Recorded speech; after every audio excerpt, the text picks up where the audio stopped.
Welcome everyone to the 7th Hot Electronic Seminar Talk.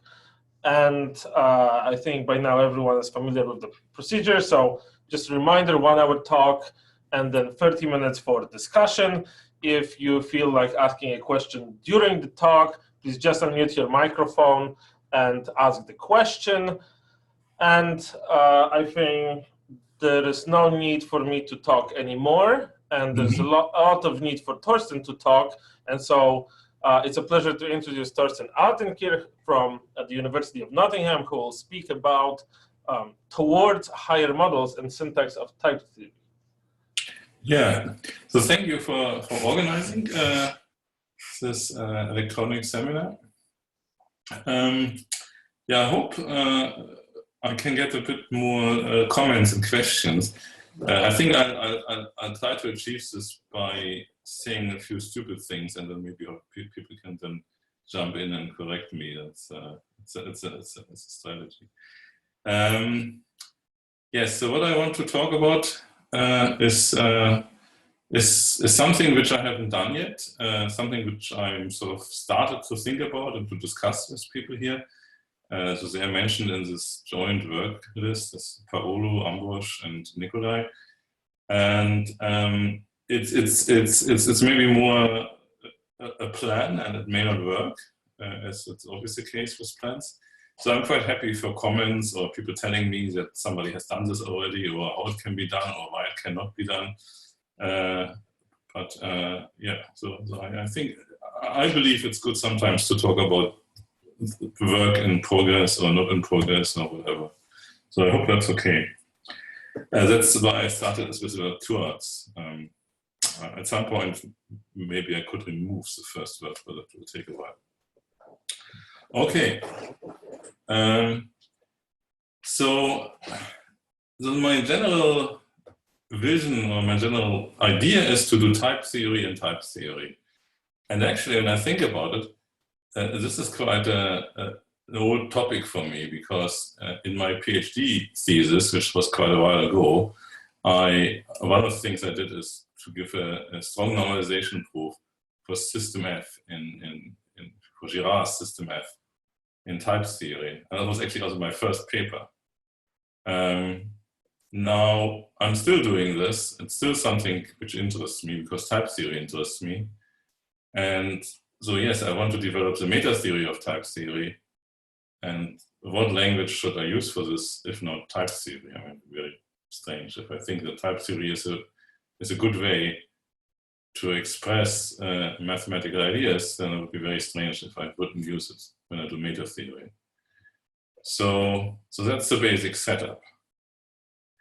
Now, as I said, since my first paper, since '93, I think I've learned a number of things, and let's sort of have a quick look at this.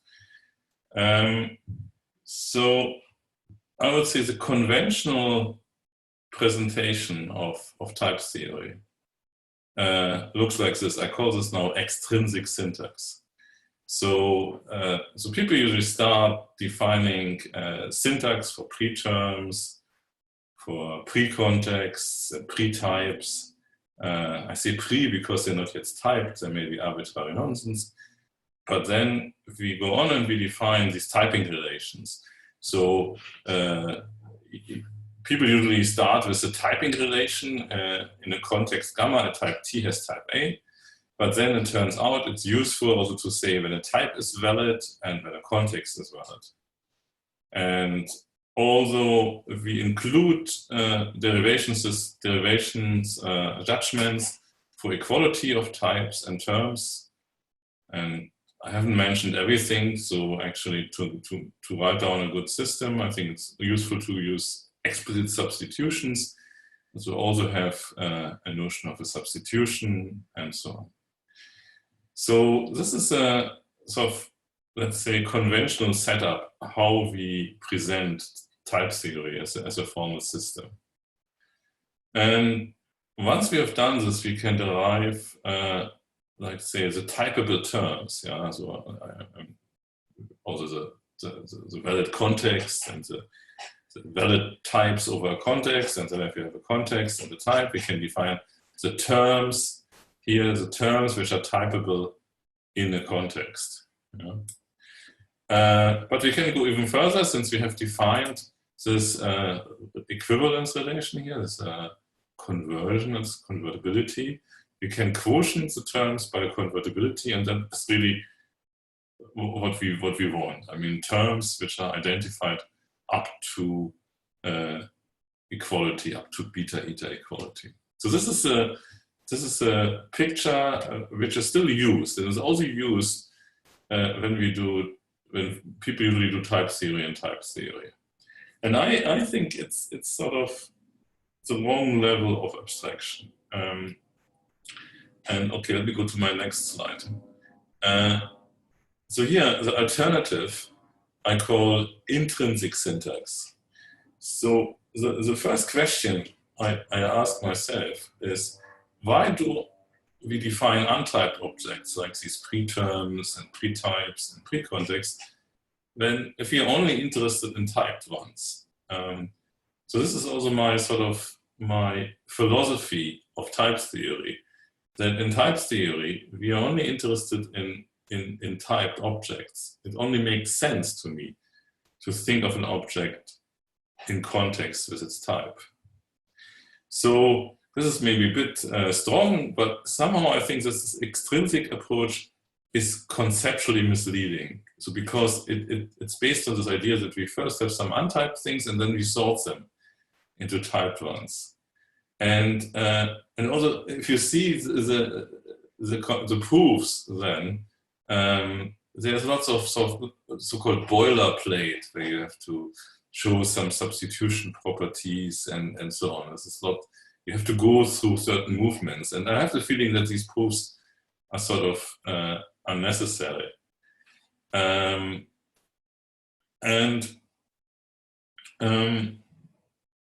Yeah, it's sort of what I mean, the wrong level of abstraction. I have always a bit of the comparison is, when you talk about a beta conversion for lambda calculus, you would never want to prove a theorem that beta equality preserves matching brackets, right? Because a bracket, I mean, matching brackets is the string level of looking at terms, yeah. But we know that we view terms as trees, yeah, and the question of matching brackets has no relevance. So here, if we work in this extrinsic syntax, we are sort of on the wrong level. We think about these preterms and these derivations, and there are lots of additional work which is just a consequence from us working on the wrong level of abstraction. So instead, I think we can use what I call intrinsic syntax. That means we only define the type terms, because that's what we're interested in. And it's even better. So using the idea from homotopy type theory or univalent type theory, what's the best word, I don't know. Namely higher inductive types, we can use equality constructors to build in the conversion relation. So we just say beta equality is just another constructor for equality. And so I call these higher inductive types, which are set truncated, I call quotient inductive types. And because they're mutual, we sort of stutter a bit and call them quotient inductive types, or queets. Pronunciation is still undecided. And yeah, Ambrus and myself, we have a paper about this. Actually, Mosel was also a journal version of it. But this was originally published in Proper 2016, where we sort of defined this type theory and type theory and giving the details. So just to get a general idea, I mean, I wouldn't go to all the rules. It's a bit boring. Even though actually we had a poster at this conference. Maybe we can put somewhere on the web, which on one poster summarizes the whole intrinsic type theory. So what we are doing is we inductively define the contexts, the set, the types in a context, the terms given context and the type, and the substitutions, terms, yeah, substitutions from one context to another context. And then, I mean, lots of constructors, and we give, for example, for pi types, we say if A is a type in gamma, and B is a type in gamma.A, then you can construct a new type in gamma, which is a pi type. And then we have other constructors for terms. So for example, so lam and up are just already quite sort of categorically inspired. And then beta is a constructor for inequality and says, for example, that up after lam is the identity. So that's the basic idea. So it's a higher inductive type, which is set truncated. That's why I write set. Okay, so concrete. Okay. Now, what is the corresponding notion of a model? So this is something called a category with families, of CWF, which was put forward by Martin Hoffman and Peter Livet quite a while ago. And for reasons which will become obvious in a second, this is my favorite notion of model. I mean, it's alternative. So we say we have a category of context and substitution. This is called con. Then we have a pre-sheaf over, which is the types. And here I should say set. I just discovered that this is not right. I should not say type, I should say set. But anyway. So a pre-sheaf over context. And then if you combine context and types, so there's like a sigma type on categories, which is a category of elements. That's a nice integral. We get the terms. Here's also another bug. It should say term colon for this. Okay. Now, right. We go on. I just discovered lots of bugs in my slides once I presented all. Okay, the terminal object in con, and then for any A in type of gamma, a certain pre-sheaf, and here's a tim missing, is presentable. That means basically we can do context extension. And if you look at these sort of semantic conditions, they have a very close correspondence to the constructors in my quit, because basically they're the same if you unfold them a little bit. So basically, the definition of a quit turns all the ingredients of a CWF into constructors. And hence, the initiality theorem is trivial because, I mean, by a hit or a quit, we just, by the inductive definition, we just mean the initial such thing. So it's not, so there is a initiality theorem was proven in the past by Thomas Streicher, and he started from a very extrinsic syntax, and then you have to do lots of work to show that what you construct there is actually the initial algebra. Here, nothing, it's cheating. Yeah? So the quit just defines the initial CWF, that's it. Okay. Now we can do some sort of meta theory in this framework. So one thing which we have done, which is like the first thing you do when you look at your type theory, is you want to establish decidability, and you want to show that all the sets, I mean context, the types, and the terms, and the substitutions, they all have decidable equality. And to do this, we employ a semantic normalization proof, which is called normalization by evaluation. And the main idea is here to construct pre-sheaves over category of context with projections. And then in this presheaf, you can define a presheaf of normal forms, and we can use this to invert the evaluation relation, go back. It's a completeness proof. So if you go from the syntax, from the initial CWF into this one, and then you can go back, and while going forth and back, you have identified all the B-data equal terms. Okay, so this we have also written up, appeared in FSCD 2016, also with Ambrus and myself.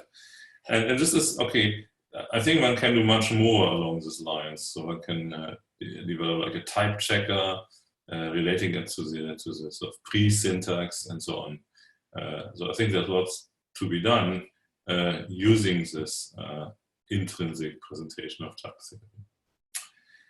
Okay, now my talk here is about a problem with this approach, which isn't specific to the intrinsic approach.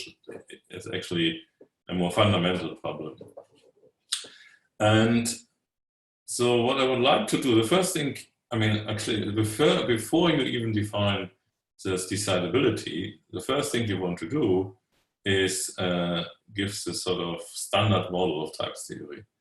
So what is this? I want to interpret context as sets, the types as families, and the terms as global elements as sections, and so on, and substitutions as functions. That's the basic idea. But it turns out we cannot do this. Why? Because when I define the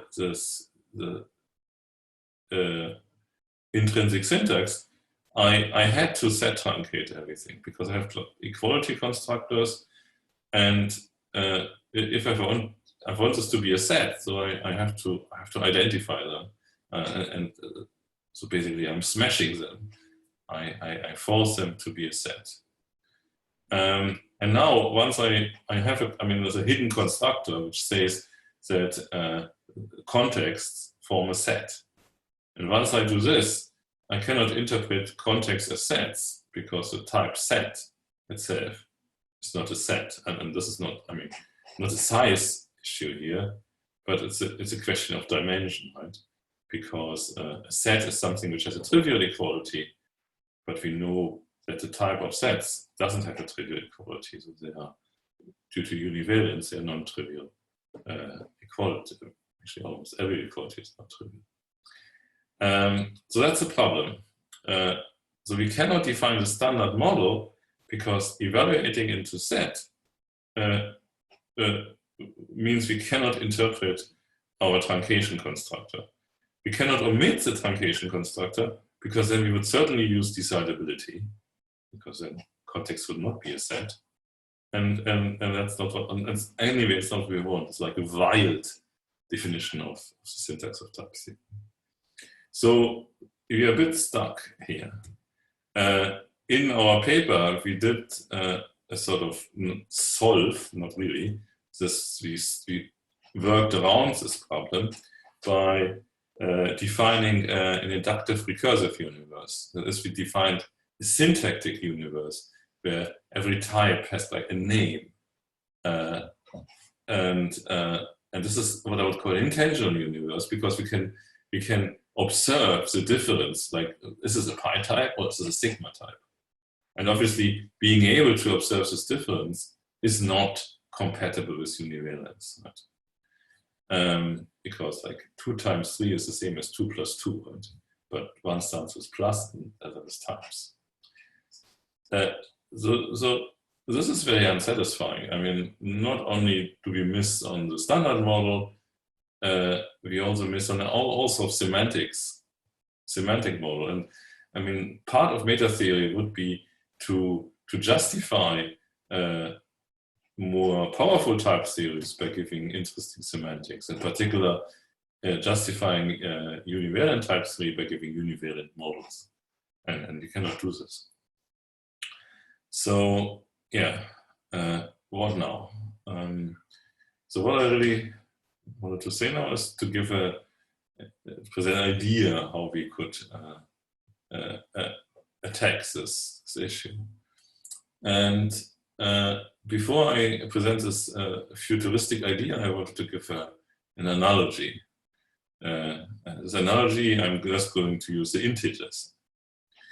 So I hope everybody has seen integers before. So we can model the integers as a quotient inductive type, and I think it's quite a nice definition. It seems very natural to me. So I define here constructor, zero, successor, and predecessor, and then I define some equalities that suck and pret are inverse to each other. But that's not enough, because again, if I would not add the last constructor, I would get a very strange version of the integers, which has lots of higher equalities. In particular, equality would not be decidable due to Hedberg's theorem. So that's not what I want. I really want the integers to be a set. So I have to add this here to explicit. I have to add this truncation. Yeah? So it says that any two proofs that two integers are equal. Now, having done this is all very nice, and we can show that this set has a decidable equality by normalizing into signed integers. By the way, you don't really want to work with signed integers. That's very annoying. I mean, you have lots of cases, so that's, I think, much more natural to work with squid. So the signed integers are the normal form, but they're a set. And since you can establish the equivalence between them, you can show that integers equality is decidable. But we have this problem that because we truncate it, we can only eliminate into sets. Yeah? Because one thing we have to interpret is the is-set constructor. So if you want to interpret it to any type, the first thing you have to do is to show it's a set. And that's a bit annoying, because maybe you want to use the integers to do some constructions. I mean, for example, iterate an isomorphism forwards or backwards, and you don't know that the things involved are sets, that may be types. But you cannot do this because you would eliminate into a type which is not an integer, not a set. Now it turns out there is a nice solution to this problem. And this is by replacing this sort of steam hammer of set truncation by a higher equation that's been suggested by Paolo. So everything is as before, but here I say, okay, I want to add this coherence. If I apply this equality constructor to successor, I get the same as I apply this one, and then I do the successor outside. And maybe this should trigger a déjà vu. We have seen this before. And indeed, it is nothing else. All these constructors here, all what they are saying is that successor is an equivalence. And the nice thing is we know that this is a proposition, right? Being an equivalence proposition. So we know that the only data you need to give to an algebra for integers is zero and successor, and everything else is a proposition. So Thorsten, yeah, the last constructor you have after the equal sign, it says RESP. Oh, sorry. RESP is up. Okay. Apply path. Yeah. Oh, okay. Sorry. Mm-hmm. Okay. Thank you for asking. The eliminator now is more flexible because we can eliminate into non-sets. Okay, we do have to verify the coherence condition, but actually that's quite natural. And we can still normalize. And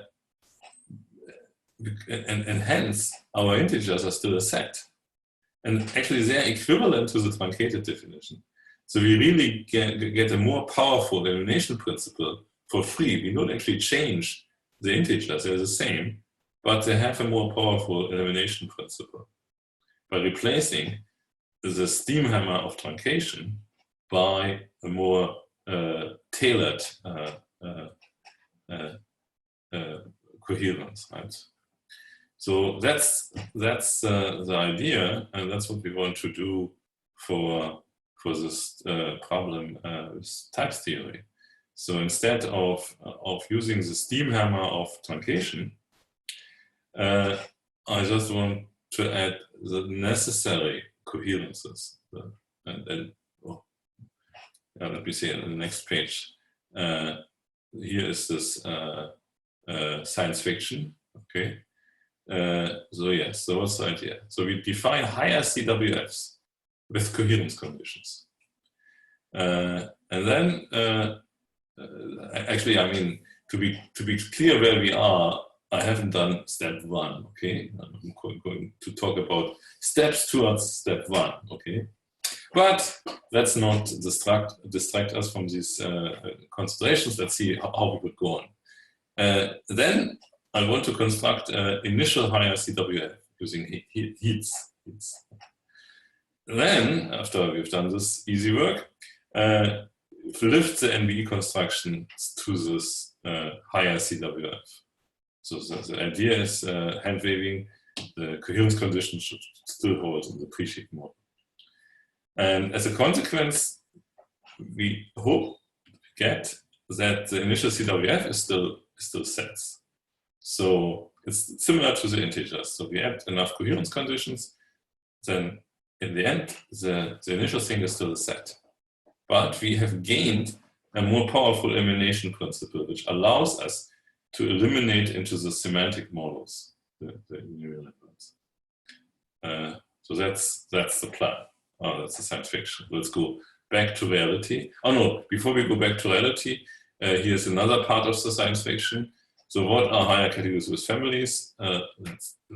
Let's cheat a bit. So okay, so we have context was a category before, but now we need a category with all higher coherences. So that's an infinity one category. I mean, it has one level directed, and all the level above are group decability qualities.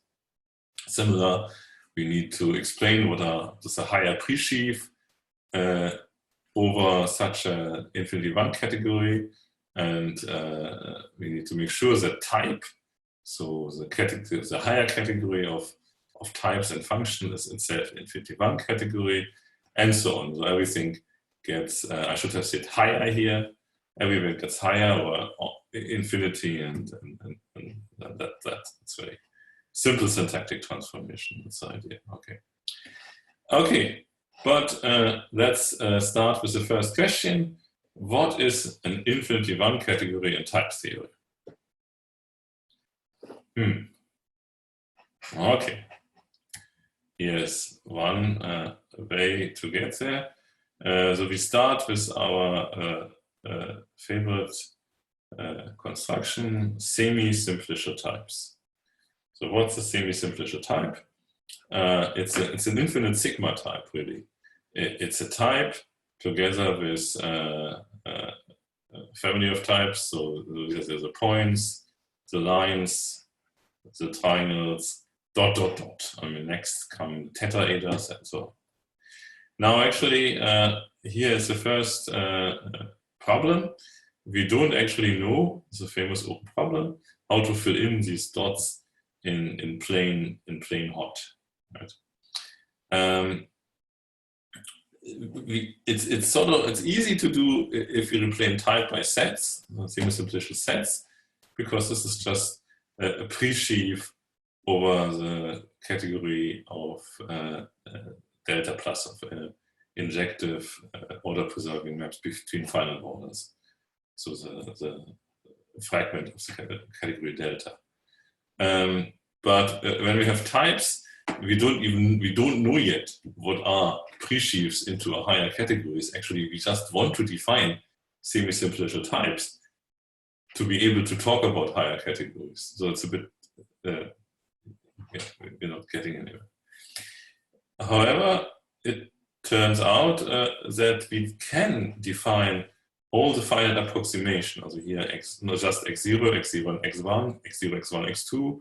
So all these approximations up to n in a two-level system. So the idea is that we do this by recursion over what is a two-level system. So a two-level system is a type theory where you have a normal homotopy type theory, and then outside you have a strict type theory, a type theory which has uniqueness of equality proofs, and inside this type theory lives the strict universe of types. And because you can make strict constructions, you can actually define these approximations to the semi-simplicial types indexed over a strict natural number. And then you can take the limit of these approximations, but you have to add an extra assumption, namely that the strict natural numbers are fibrant. So that's of internal natural numbers in your system, and the one on the outer level coincide, which may be a bit of an unnecessary strong assumption, because these semi-simplicial types exist also in models where this is not the case. So this is actually explained in our 2016 paper, how to do this. So once you have semi-simplicial types, we can define infinity one semi-categories. So what we do is imposing the Siegel condition. So what does the Siegel condition say? It says that the canonical map from the n simplex to the n spine is an equivalence. And here I should have drawn a picture, because a picture is better than 1,000 words, right? But a picture also takes 1,000 times more time than writing a few words. So apologies for this. So what's the spine? It's just a sequence of lines. So you have n points and then lines from x0 to x1, from x1 to x2, and so on. And so I just give an example. So here we have the type of the two simplex, the triangles. So a triangle is given by three types. Sorry, 3x1, then three lines, and a filler triangle. And from this you can project out just the path on the outside of the triangle, and then you say this is an equivalence, which means, yeah, for every composable pair of arrows, there is a unique composition and a unique proof that this triangle commutes is fit. So that's what you say. In set theory, if you stick to semi-simplicial sets, then this just gives semi-categories. Nothing interesting is happening, but because we here have types, we actually get higher categories. We get really something interesting, some coherence conditions. And another nice thing is that saying that this is an equivalence is a proposition, right? It's not it's not extra structure. The whole structure is in the semi-simplicial type. Okay, now semi. How do we get rid of the semi? Yeah, because obviously you don't only want to talk about semi-categories. We do want to talk about categories. That means you want to have identities. So how can we add identities or degeneracies? It's actually, okay, so the sort of obvious way would be to look at the category delta instead of the injective part and try to turn this into a type theoretic definition. But this doesn't work as nicely because in delta, the morphisms go in different directions. I mean, the phase maps go in one direction and the degeneracies go in the other. So we have to add equalities there. And this is the beginning of the end, because once you add equalities, then you also have to add coherence conditions, and that makes not really feasible as far as I can see. There's an alternative. We can say that the category or the higher category should be univalent. And actually, if you look back into the into the hotbook, there a category is always univalent. If it's not univalent, it's a pre-category. But I think now the terminology is more to say, okay, the category is what we know, and if it's univalent, it's a univalent category. So we can say, okay, actually we are interested only in univalent time categories, and we add, so there's a way to internally present a univalence, which says for every object, you get another object together. Yeah, I mean, together, this you can do. So this map you can do, and that this map is an equivalence. So now an observation which is in this paper here by Paolo and Nicolai is that in univalent semi-categories you can derive degeneracies, or at least some of them, or all of them. Yeah, actually all of them. And hence we could view them as a definition of univalent infinity one categories. So that's quite a nice way to solve this problem.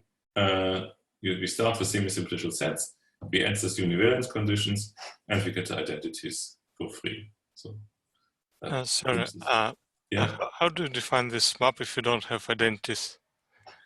A good question. I'm a bit confused here. Yes. He says, how do I find this map? Yes, and the predicate is equivalence also not clear how to define if you don't have degenerates, at least Okay. the lower ones. Yeah, let me answer the second question first. Is equivalence you can define in a semi-categorical way by just basically saying that you get all the Horn fillers for the morphism, right? You go the other. Oh yes, I went the wrong way. I should go from right to left. Yeah, the projection is the equivalence. Huh? Oh yes, so okay. Yes, this is a bug. I should have said, given an arrow which is an equivalence, I project to the first object. Okay, and this is an equivalence. Hello, does this answer the question? Yes, but I'm not sure still how to define is equivalence predicate. Okay, is equivalence, the basic idea is a morphism is an equivalence if it not just has the Seeger condition, but also the other Horn fillers. I mean, I was confused. The outer ones? Yeah, outer. Outer. Shit. If you also have I mean, every Seeger condition is equivalent to saying all the inner Horn fillers exist. If you have a morphism for which you also have the outer Horn fillers, then it's an equivalence. Okay.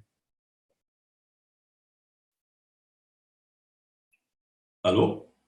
Yeah, maybe yes. I think yes. I see. Yes. Okay. Okay.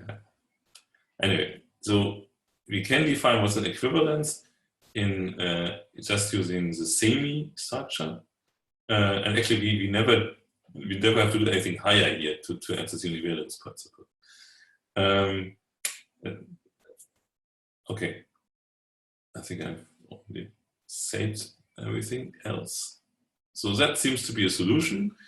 I thought for a while, but then I came to the conclusion it isn't really.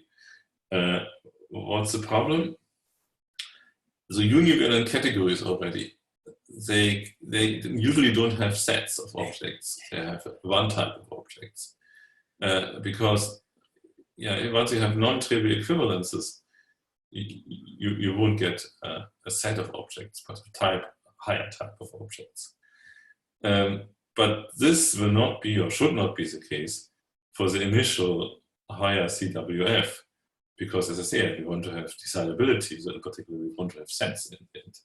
So if we enforce univalence, we're asking for too much. I mean, this is still actually interesting for the semantic study of CWFs, but it's not useful. The syntax will not be an instance of this, because basically what we are saying is that the two contexts are equivalent, which are equivalent, in the sense of hot, have to be equal in the syntax, and it's obviously not something we want to impose on the syntax. Well, that's too strong, so that doesn't work. So, now I recently found out that there is a solution to this problem by Nikolai and Christian by a paper which they intentionally give a title so that I wouldn't read it, I think. But actually, I found out there is a bit of it, and if you ignore the beginning, I mean, Nikolai pointed it out to me, which is actually potentially the solution to this problem. So the problem here, I mean, the problem with simplicial types is that what we exploited in this definition of semi-simplicial types is that the semi-simplicial category is directed that all the arrows go in one direction, and hence we have a nice sort of type theoretic definition of this category. But the simplicial category is not inverse because the arrows go in both directions. And now the idea is to have something, it should be really called inverse replacement, but inverse and direct are just dual notions. Okay, so here we have this, we have a alternative to the category delta, which is actually inverse, so the arrows all go in one direction. This category fracture D, here, this is a bit different. It's a category where certain arrows are marked to be equivalences. That's called a homotopical category. And functors have to preserve this marked equivalences. And what the two did, they presented a homotopical category, which is inverse. It has gone, all the arrows go in one direction. And once you unfold the equivalences, you get delta. And also it has also this finiteness property, which delta has. So let me here's a little picture of this category, of part of this category, obviously because it's infinite, so it goes on here forever. But first, so here we have these on the top. We have this category delta plus the semi-simplicial category. Here I've got the phase maps. We have 2 and we have 3. But we have got a bit more. We have got these other objects. So this numbering system, I'm not going to explain. It's explained in the paper itself. Expresses how non-injective, or whether the functions are non-injective, basically. And we get lots of extra arrows, and some of these arrows are these thin arrows, which are isomorphisms, right? And you can see in this category, if you look at this picture, that the arrows always go only in one direction. So there are no cycles. Okay, here I translated part of this picture into type theory. So this is what I would call simplicial type. And it starts, okay, you use the same numbering as in this diagram here. It starts with what we have seen already for the semi-simplicial types. But then it goes on, and here we get this x2, which is here. We can read as like a predicate. Given an object and given an arrow, it says this is an identity.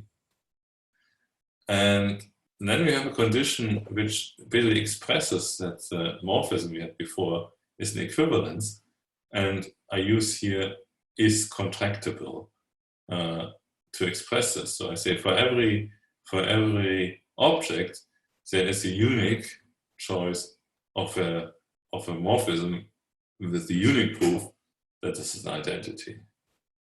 And you can do this also for the triangles. Here the degenerate triangles.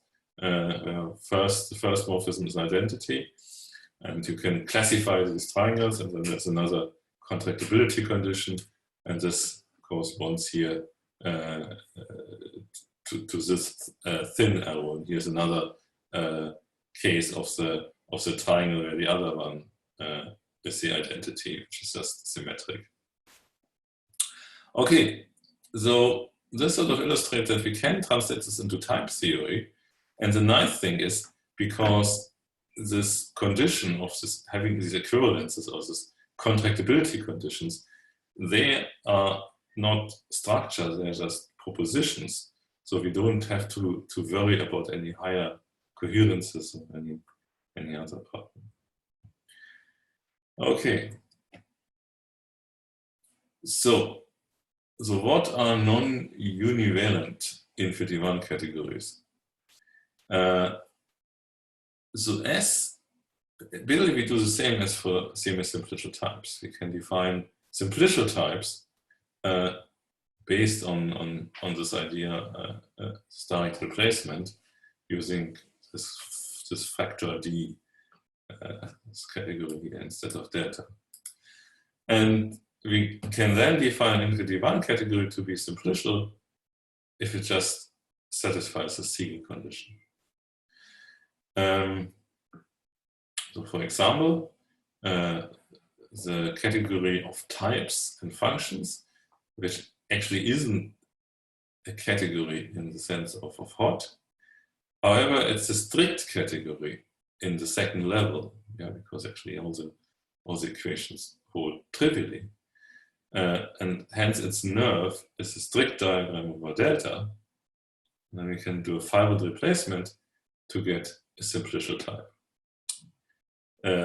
So morphisms between these infinity one categories are morphisms between the simplicial types.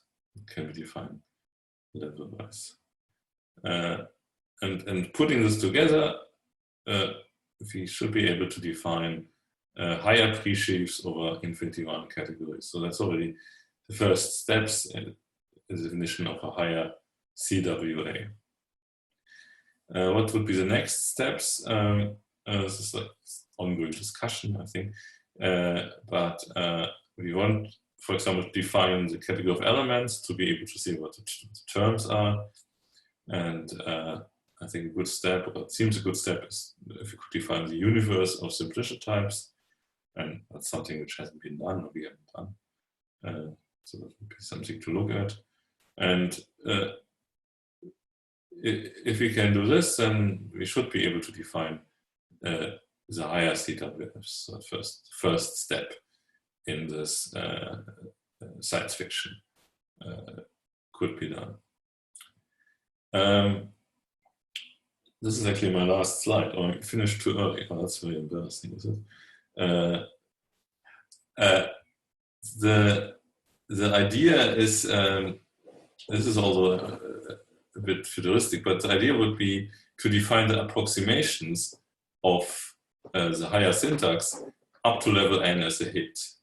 And there you basically add these conditions, so these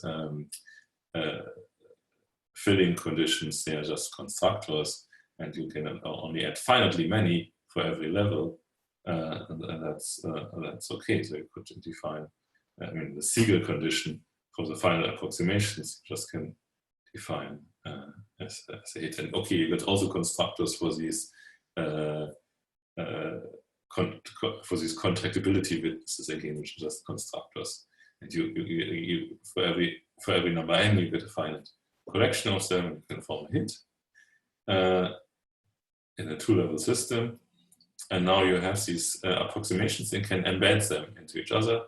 You construct the co-limits, and this should be the co-limit of these approximations, should be the syntax. Now we do have to show that the constructors which appear on the approximations live to the co-limit. So there's a commutation problem. Co-limits commute with the limits about sigma types in this case. Hopefully will do the job. So this then forms a higher CWF, which we have defined, which is the syntax of higher type theory. And yeah, it would be interesting to investigate this further, but it's not essential to show that this is initial in this two category, but we can just take this as a definition of the syntax and then go on a particular we have now be able to have the model of types, not just sets, and then see whether we can still rescue the NBE construction. Okay, that's it. I'm finished. All right. Well, thanks a lot. I'll unmute everyone now so that we can all thank Thorsten. All right. Join.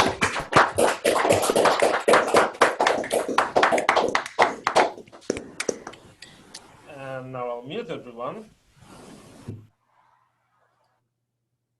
except myself. And now we will move on to the discussion session. So if you have a question, please unmute your microphone and ask said question.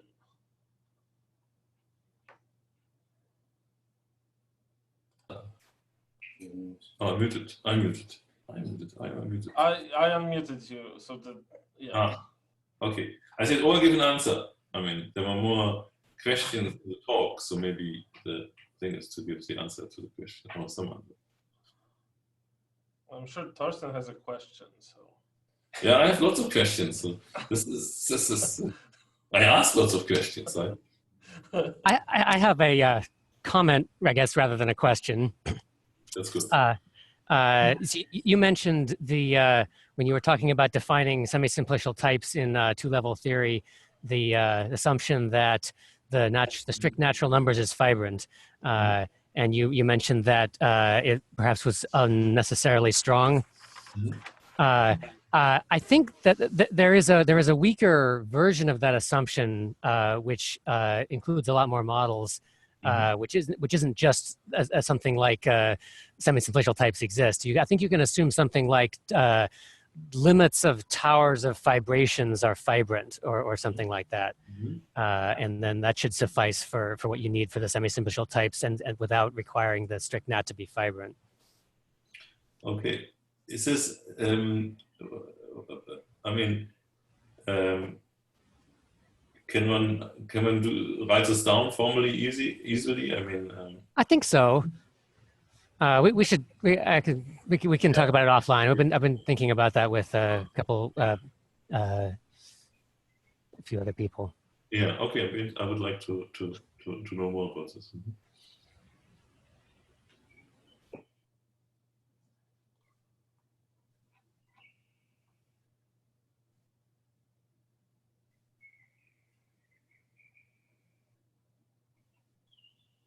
All right. Any more questions? Well, I'll ask a very vague question just to try to get some conversation going. So from the very beginning, you mentioned that there's this problem that set isn't a set, and so this is the difficulty you're trying to work around. But in the way of trying to do the meta theory of type theory, where we use set theory as the meta theory, we don't seem to run into this problem, because we can still deal with categories like simplicial sets as ordinary categories. And I just don't quite understand the big picture of why, when you do it within type theory, this is the problem. And yes, but if you use set theory or even set-based type theory, I mean, for this in this context, it's the same. Then you cannot have you don't have univariant categories, right? Because as soon as you, if you want, I mean, if you want to have the power of hot is, I think that we have this strong externality principle, that we can have semantic construction where equivalence is equality, and once you want to have this, if you want to have this type of semantics, so in the sense of the hot book, if you want to have categories and not just pre-categories, then you run into this problem. Okay, so I mean, maybe another concrete question related to this is, what if you set truncate set, and can you make a model there? I mean, it may not be very interesting, but does that at least work? Yeah, no, because it's not clear how to find the elements. I mean, you can set truncate set, then you have something like a universe, but how can you get out of this? You see, to universe, you have, I mean, okay, you see set truncated set, but then you want to have a function from the elements to the type of its elements, right? And you cannot do this because this will not preserve equality, right? I see. Yeah. Okay.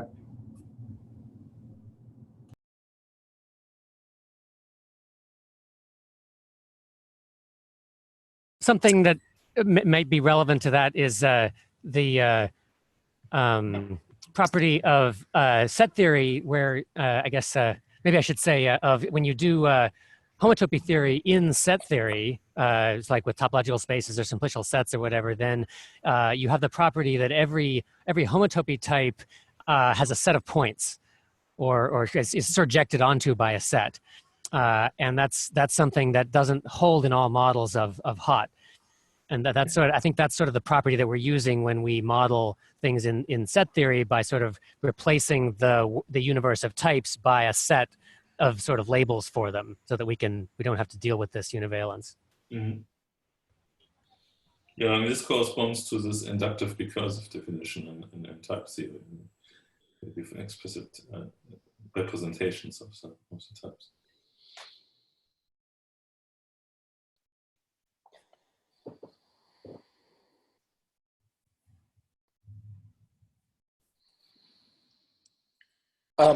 So I have a question that I'm curious about, or I'm not quite sure if I understood. So you described basically the obstacles to defining higher categories with families in a portion of this talk. Now, how many of these obstacles are about defining higher categories with families in sort of the hot formalism, right? Because you're talking about, well, a lot of the problem is, well, you got to go through the semi-simplicial construction or so on. But, you know, one can also define this just using, quote, normal math and sort of, you know, not worry about all the constructive obstacles just to see if one can do it. So in that sense, if we don't worry about the obstacles that are induced by doing this in hot, but just, you know, in an ambient setting where we already have simplicial, I guess, well, the problem is, I guess maybe you can't have simplicial types, but just sets in that setting. But is there a setting where just, you know, by hand or whatever, you can build these things and a sketch of a proof that would correspond to something that we would imagine to be type theoretic syntax at all? Does this correspond to other model work in that sense that's been done not in an internalized eat itself setting?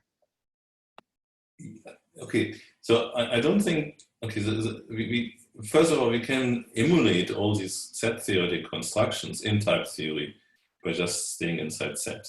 I mean, there's no problem. But what we lose is the idea to do structural mathematics. So to me, I mean, I want to, when I do the meta theory of type theory, I want to exploit structural mathematics. I want to do things in an extensional, in a structural way. Because that is, to me, the feature of hot. So I want to construct semantics which are univalent. And this I cannot do in the set truncated world. I mean, well, I'm not asking about the set truncated version per se. What I'm asking about is, it seems to me the obstacles to constructing higher categories with families you've described are because you are already working internally in hot with the issues with semi-simplicial types and so on. And the question is just as sort of a check of the validity of the program or something. If, you know, is there, if one works not in that setting, then it should be easier to define higher categories with families and establish, at least in this other setting that I know is not your preferred one for good reason. No, it's not about ideology.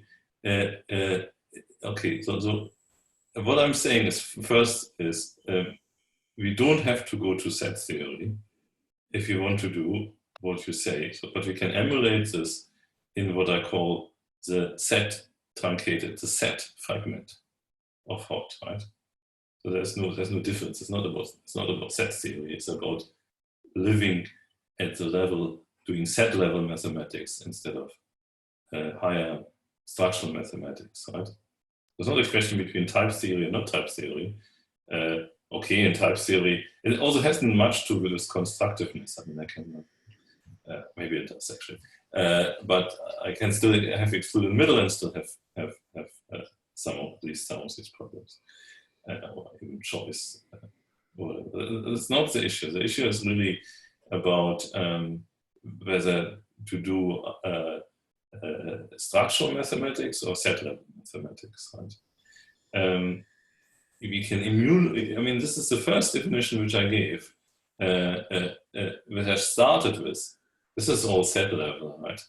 And you can start building set level models of type theory using this universe and so on inside type theory, always restricted to the set level. Yeah, it has nothing to do with using type theory or set theory. I mean, set theory is limited, intrinsically limited, to only talk about set level mathematics. Set level now in the sense of hot, so in H set level mathematics. The advantage of hot is that we can leave this domain and do structural high level mathematics. So this is for me the point about hot, or one of the main points about hot. Now, once I start to work in hot, I want to talk about syntax, which is structural, right? Semantic. So I want to talk about extensional semantics and not just set level intensional semantics. Does it make sense? I think I'm asking something quite slightly different, but I'll just leave it there. It's okay. Yeah. Sorry, another remark. I think the sort of like, because we have types. So yes, I don't know. Maybe Mike can comment on this. But I had the impression that because we have types which are already high-level objects themselves are simplicial things. And then we do another construction of simplicial types over them. I wondered whether this is related to these bisimplicial sets which are used in homotopy theory. Maybe you switched off. Was that a question for me? How are these related? Yeah, or whether it is or whether it's... I mean, they're using the same underlying definition of infinity one category, I guess, right? So like you're in the complete Siegel space definition, you say I have a simplicial space, and then you impose the Siegel conditions and the univalence condition, and that's basically what you're doing here, where now space means type, Exactly. whereas versus simplicial set or topological space or whatever. So just as an additional answer to Gershom, there is this close relation to what you do here internally in hot, which you can do also in conventional homotopy theory. Okay. I think perhaps what was being asked, I wasn't sure either, but maybe what Gershom was asking was if you go back to your slide where you defined, where you sort of proposed to define a higher category with families, and then this one here, and just interpret this with infinity one category, meaning like quasi category in Lurie's sense or something like that. Yeah. I think that's the makes question. sense. Thank you. So that makes sense. That makes this slide make sense literally as written, if that's what infinity one category means. Right. So then the question is, in that setting, if you then work in it, then does one have a sense of that a higher category with families should then yield a family of models on its own, right? That without having to do this extra work. Yes, I guess so.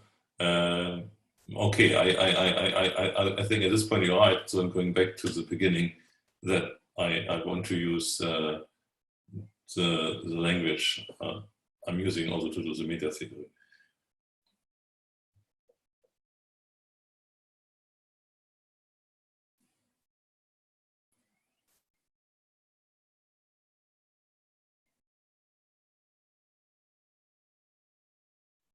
Right, any other questions or comments or discussion starters, or I don't know.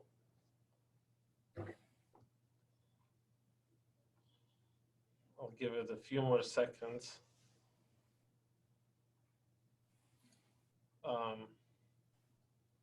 Okay. If we have nothing else, then I'll once again unmute everyone, and we're gonna thank Thorsten again. All right, so let's do that.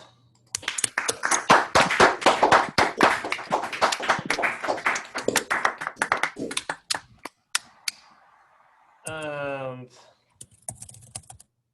back to everyone except me being muted. So that concludes our 7th meeting. So just a couple of announcements for everyone. So first of all, we recorded everything, so keep that in mind. And with Thorsten's permission, we'll be posting this video on the website. The videos from the previous talks are also available on the website. With Thorsten's permission, we're gonna ask him for this. No, we're gonna ask him for the slides, and with his permission, provided that we get the slides, we're gonna post them on the website. And then Theoretical Con will speak in 2 weeks, which will be May 24th. Now, that's going to be the last talk of spring 2018, and we will resume after that in fall 2018. So thank you very much, and see you in 2 weeks.